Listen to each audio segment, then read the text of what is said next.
In response to Israel's violent seizure of humanitarian activists on the Global Sumud Flotilla, millions took to the streets worldwide. Italian unions called a nationwide general strike. From Genoa's docks to Rome's transport hubs, more than 2 million demonstrators shut the country down. Hundreds of thousands took to the streets in London, Amsterdam, Sydney, and Brussels. Colombia announced the expulsion of all Israeli diplomats. Bogotá also suspended its free trade agreement with Israel. Italian dockworkers unions met with Spanish, French, and Greek dockworkers unions in Genoa and declared that nothing would move through their ports to Israel. Gaza has completely reshaped the global political landscape in the last 2 years. In the United States, surveys have shown that Gaza was a significant contributing factor in Kamala Harris's 2024 defeat. A YouGov poll for the Institute of Middle East Understanding found that nearly a third of 2020 Biden voters who abandoned Harris cited Gaza as their top reason. It decisively flipped Michigan, home to a large Arab population, and in the other two critical battlegrounds, Wisconsin and Pennsylvania. Youth and progressive disillusionment may have eroded just enough support to hand Trump narrow wins. Together, those 3 states decided the election, and the cracks don't stop there. On Washington's Capitol Hill, something unimaginable a few years ago is happening. The American MAGA right and the progressive left are converging on one issue: opposition to U.S. support for Israel.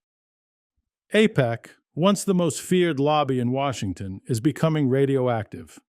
Nowhere is this clearer than in New York City, the largest Jewish city outside Israel.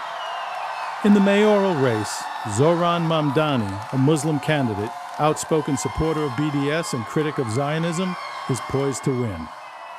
A critical segment of his base is young Jewish voters, disgusted by what is being done in their name in Gaza. The data underscores this: turn away from unconditional support of Israel.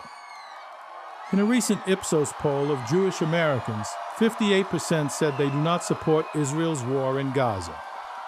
A recent Gallup poll found that 60% of the general U.S. public disapprove of Israel's military action. That marks a massive shift from just 2 years ago, when public opinion was far more supportive of Israel's actions. Israel has, for 70 years, controlled the narrative, the media, and U.S. politicians. They are now shocked to find out that murdering babies on a mass scale will destroy your brand, no matter how effective and scary an influence operation you have. So here's where we are.